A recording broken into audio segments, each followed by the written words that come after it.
नमस्कार मित्रांनो मराठवाड्यातील खालसा झालेल्या वर्ग 2च्या इनाम व देवस्थानच्या जमिनी आता वर्ग 1 करण्याचा निर्णय आज झालेल्या मंत्रिमंडळाच्या बैठकीमध्ये राज्य सरकारच्या मार्फत घेण्यात आलेला आहे। आता जो काही निर्णय घेण्यात आलेला आहे तर तो आपण या व्हिडिओमध्ये पाहणार आहोत। मित्रांनो, आपण इथं बघू शकता मंत्रिमंडळ निर्णय दिनांक 13 ऑगस्ट 2024 रोजी म्हणजे आज मंत्रिमंडळाची बैठकी पार पडली आहे आणि या बैठकीमध्ये हा निर्णय घेण्यात आलेला आहे। आता जो काही निर्णय घेण्यात आलेला आहे तर तो सुद्धा इथं बघा, मराठवाड्यातील खालसा झालेल्या वर्ग 2च्या इनाम व देवस्थानच्या जमिनी वर्ग 1 करण्याचा निर्णय राज्य सरकारच्या माध्यमातून घेण्यात आलेला आहे।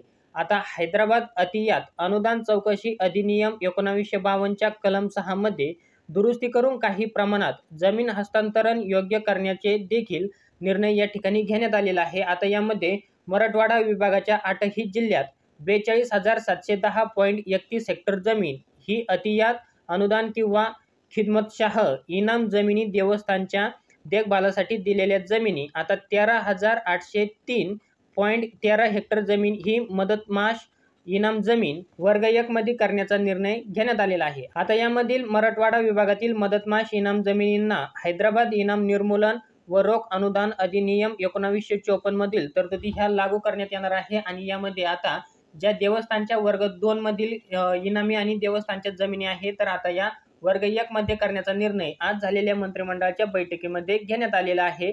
तर आता ज्या काही वर्ग 2च्या जमिनी आहेत तर आता या वर्ग 1 मध्ये केल्या जाणार आहे। तर मित्रांनो, तुम्हाला हा छोटासा व्हिडिओ आवडला असेल तर चॅनलला लाईक शेअर सबस्क्राईब नक्की करा। पुन्हा भेटूया अशाच एका नवीन माहितीसह नवीन व्हिडिओमध्ये। तोपर्यंत धन्यवाद मित्रांनो। जय हिंद, जय महाराष्ट्र।